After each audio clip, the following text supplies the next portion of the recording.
Coming up on this Wednesday edition of Daybreak, leading members of US Congress and the French president endorse President Obama's push for a punitive military strike on Syria. South Korea's defense minister says North Korea could have connections to Syria's chemical weapons stockpiles. The son of former President Chun Doo-hwan has reportedly told prosecutors his family is ready to pay off the hundreds of millions of dollars in fines the ex-president owes the state for amassing illegal funds during his presidency. Plus, Tokyo announces plans to build a multi-million-dollar frozen wall around its crippled Fukushima nuclear plant in a desperate attempt to contain the massive leakage of radioactive water. Daybreak begins now.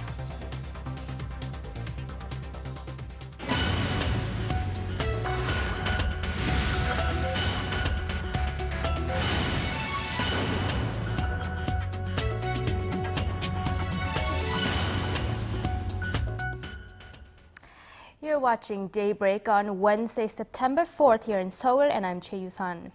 Let's start things off at the nation's National Assembly, where in veiled comments on Tuesday, South Korean Defense Minister Kim Kwan-jin said there could be a chemical weapons connection between North Korea and Syria, but declined further to elaborate. During a parliamentary committee meeting, Kim also said that Seoul and Washington share the idea that the December 2015 deadline to transfer wartime operational control is not in Korea's best interest.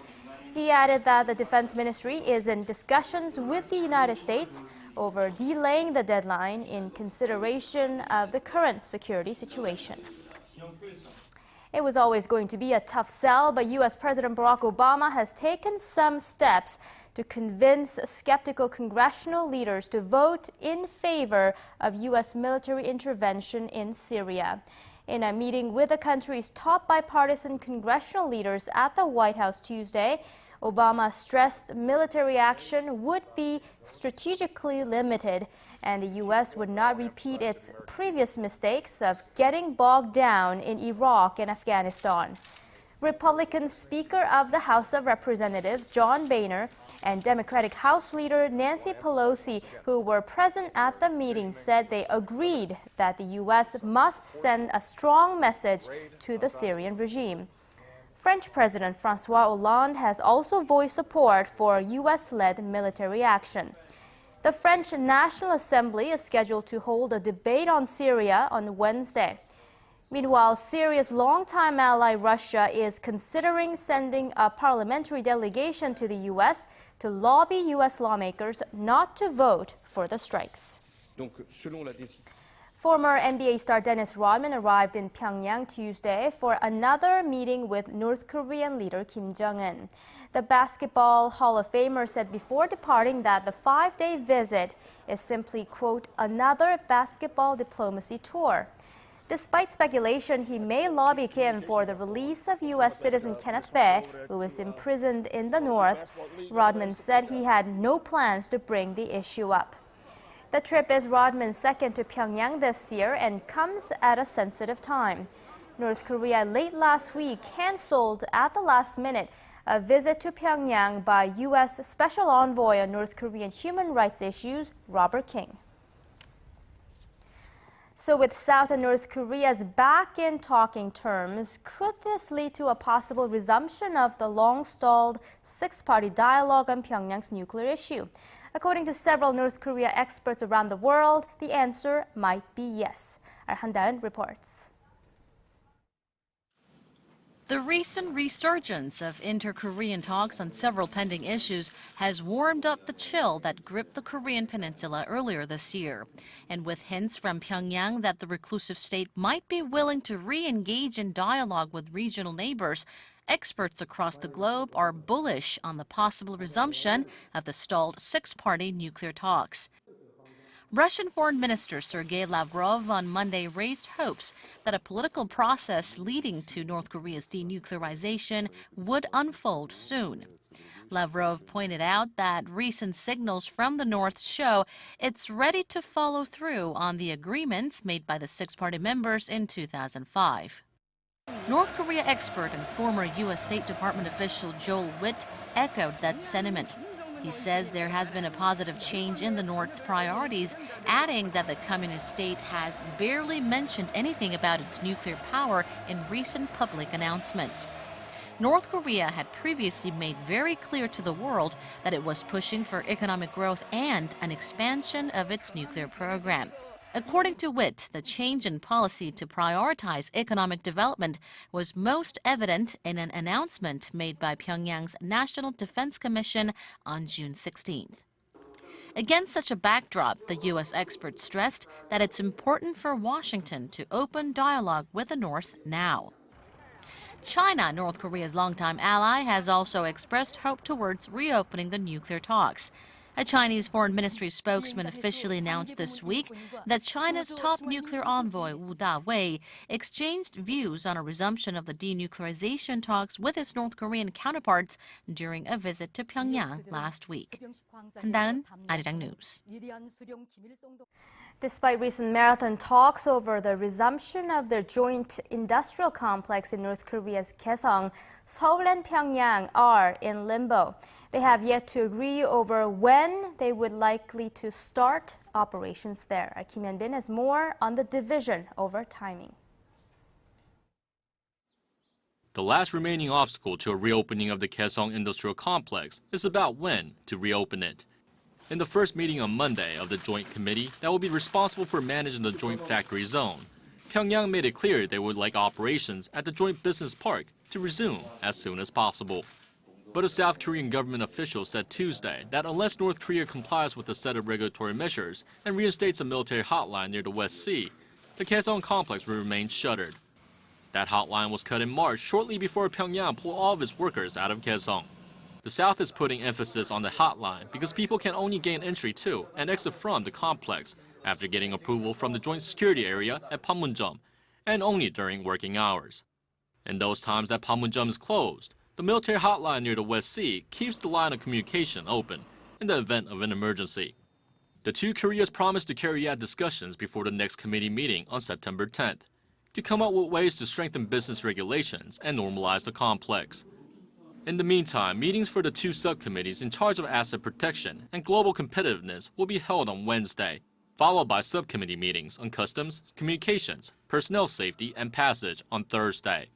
With the two sides failing to reach an agreement on when to reopen the complex, attention now turns to the second Joint Committee meeting, and to whether North Korea will comply with the basic standards set by the South. Kim Hyun-bin, Arirang News.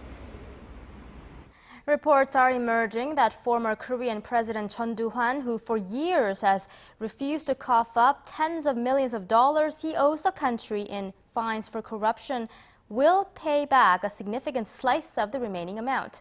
Local media say Chun's second eldest son, Jae-yong, during questioning Tuesday, said his family decided to voluntarily pay off up to $91 million of the unpaid fines. Despite being a huge amount of money, it's only part of the $152 million left to be paid by the former dictator after he was ordered in 1997 to return $200 million of illegal funds amassed during his presidency. Following his questioning, however, Chun Jae-yong declined to elaborate, only to say the family will soon make a formal announcement regarding the matter.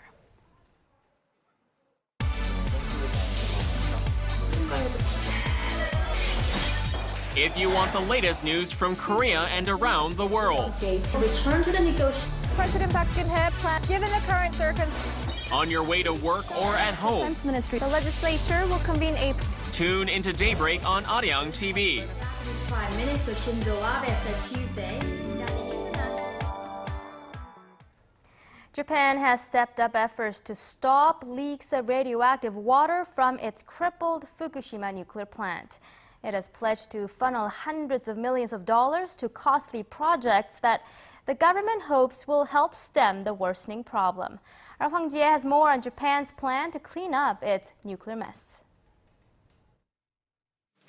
The Japanese government, for the first time, is taking direct responsibility for the world's worst atomic disaster in a quarter of a century. Japan on Tuesday outlined plans to spend around 47 billion yen, or roughly $470 million to stop the toxic water crisis at the nation's crippled Fukushima nuclear plant. The government plans to fund 2 projects building a frozen wall around the plant and upgrading water treatment units through the end of next year. Some of the money could come from budget reserves, which would allow the government to funnel money to the projects at an earlier date, important since the crisis seems to worsen by the day. For the time being, the contaminated water issue is extremely urgent, and as such, we would look to use budget reserves. While the particulars are still not decided, up to 21 billion yen could be used from budget reserves at any time. The Fukushima nuclear plant has been leaking hundreds of tons of toxic water into the sea since a 2011 earthquake and tsunami devastated the region. Tokyo Electric Power Company has been unable to stop the crisis. While Japan is stepping up its intervention in the disaster, the move is also being perceived as a public relations maneuver, as it comes just days before the International Olympic Committee is scheduled to vote on which city will host the 2020 Olympics. Hwang Jie, Arirang News. And we're getting reports now that the plant operator TEPCO has detected up to 2,200 millisieverts of radiation nearby one of the leaking tanks at the plant. That's the highest measurement since early July and could be fatal if a person is exposed to the amount of radiation for 3 hours. A military court in Egypt has sentenced 11 Muslim Brotherhood members to life in prison for shooting and attacking the army in Suez last month following a military crackdown in the streets of Cairo against supporters of former President Mohamed Morsi. 45 other members were sentenced to 5 years in prison, while 8 were acquitted from the charges. Morsi, who has been held in custody since his overthrow in July, will stand trial for incitement to kill protesters during clashes in Cairo last year. The interim government has been purging Morsi's Muslim Brotherhood movement as it attempts to clear the way for fresh parliamentary and presidential elections.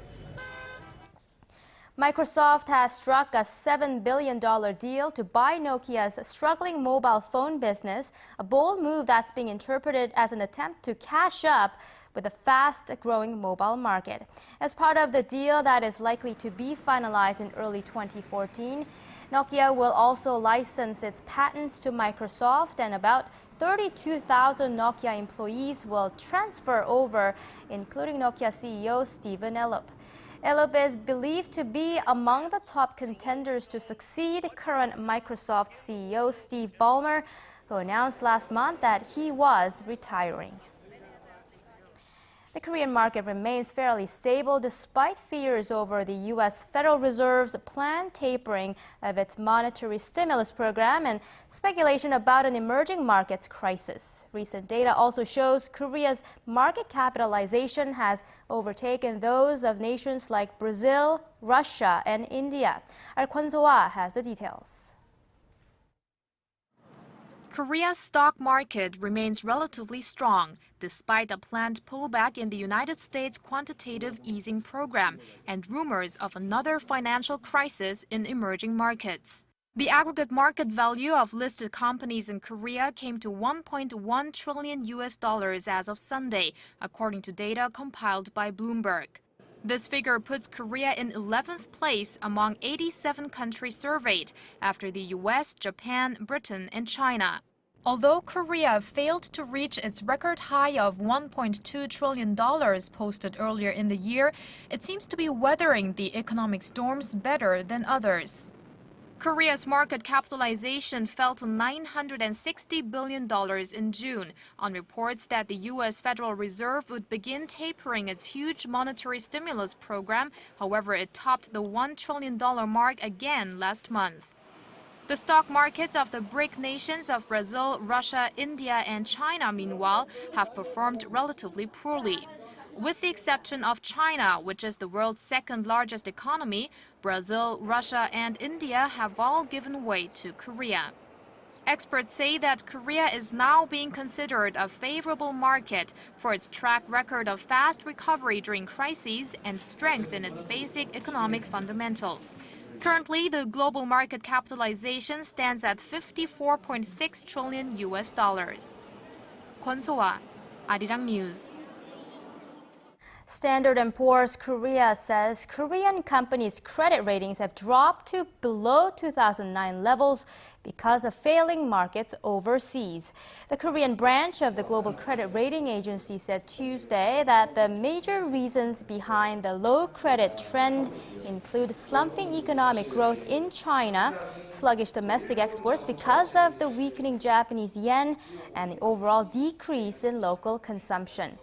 It added, however, that there are some factors that have served as a buffer for Korea's financial market. They cited the efforts of the steel, petroleum, and chemical industries to minimize their expenses, the ability of local conglomerates to avoid the effects of the weakening yen, and the low burden of principal and interest rates on businesses as positives. Koreans are less inclined to rush into marriage these days, and that poses a unique set of problems for a country dealing with such a low birth rate. A recent paper published by the Korea Institute for Health and Social Affairs shows that nearly 24% of 20-somethings in the country are likely to stay single for the rest of their lives. That's the current trend, and the research shows a majority of people who are still single on their 45th birthday will stay that way for the rest of their lives. The average age for a Korean man to get hitched for the first time has risen from 28 to 32 over the past 15 years, and the average has also risen for women from 26 to 29. The paper says more and more Koreans are shunning or delaying marriage because the social pressures to get married before a certain age are fading.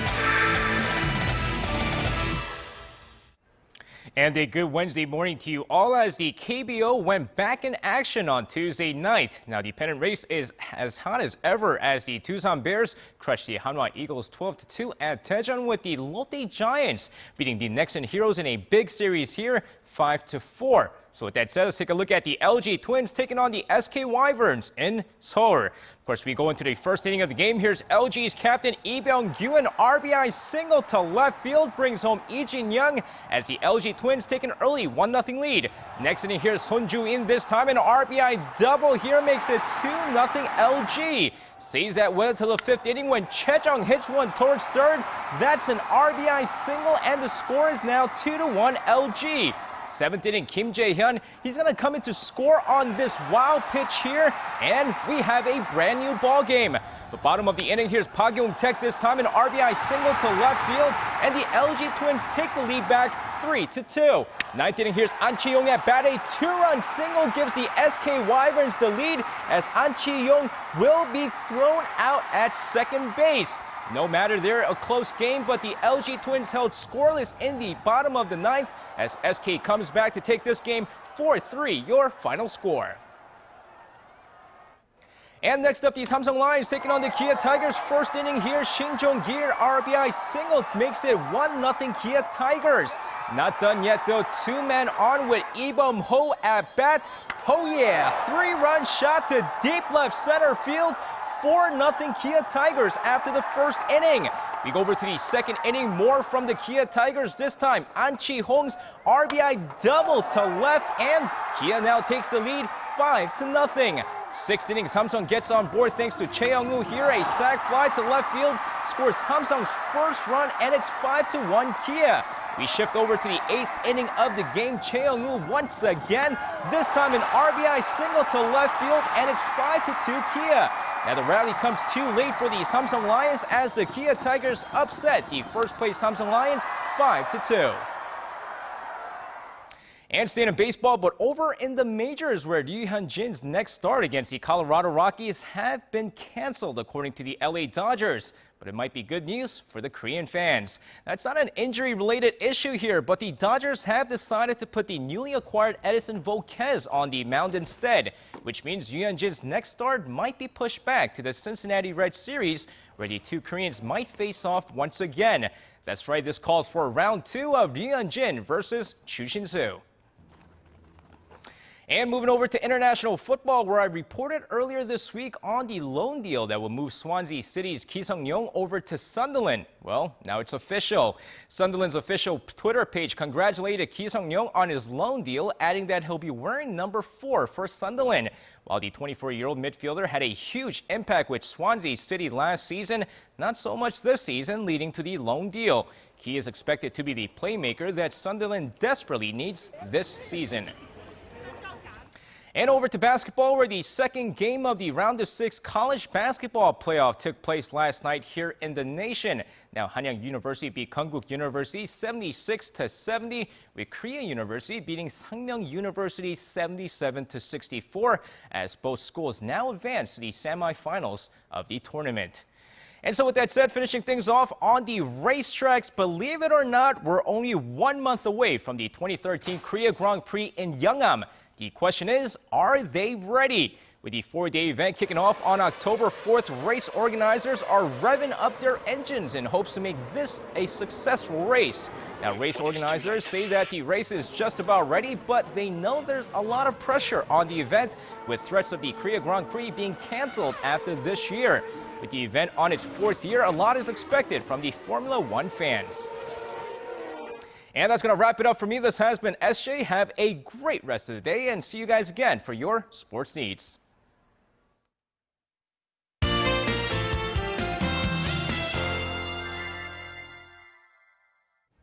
Happy Wednesday morning to you. I'm Lee Ji-hyun with your latest weather forecast. Well, the first week of September is kicking off with splendid weather condition. We have blue skies with gentle breeze blowing through, but it does feel still hot in the afternoon along with strong sunshine. And not to mention, daytime highs are still hitting the upper 20s for most regions. And it looks like another beautiful day is on tap today with wall-to-wall sunshine, but it's quite chilly outside this morning. So don't forget to put on a light jacket to your morning commute. Well, right now it's looking absolutely clear for the central parts of the nation, but southern provinces, there are a few passing clouds, but it will gradually clear up towards the afternoon. Central region, we're waking up to dazzling morning sunshine, so it looks like you're going to need a light jacket and sunglasses to the morning commute today. Now, tomorrow will be much like today's weather condition, chilly in the morning and evening hours, and expect a fair amount of sunshine to much of the country, with readings hovering high 20s. Now, it might not be as sunny as today, but it's still gonna be one fine day. With that, let's take a look at today's numbers. Well, there's nothing but sunshine for most regions, but morning lows in Seoul is even lower than yesterday. We started off at 16, and daytime highs will rise to 28 degrees Celsius. That's 82 degrees in Fahrenheit. And afternoon highs in Daegu and Gwangju will hike up to 29, and Busan will get up to 27. Now let's see how other regions are looking. It looks like morning lows in Jeju is 22, but will rise to 27, and Daejeon will also have big gap in temperature. Meanwhile, Dokdo and Mount Kumgang will be even chilly in the afternoon hours. Now that's all for Korea, and here's the global forecast for viewers around the world.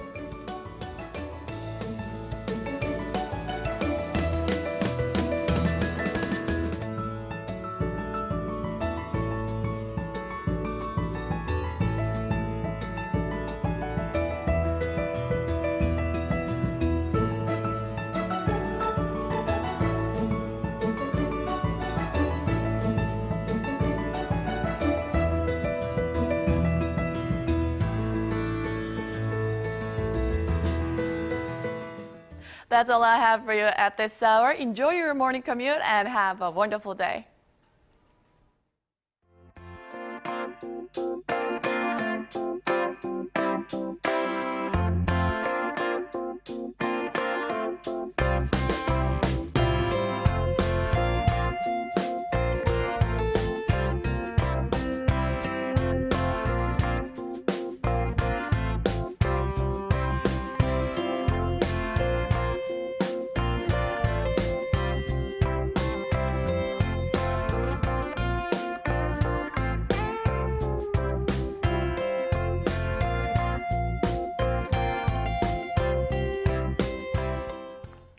And those are the stories we have for you at this hour. Thank you for being with us.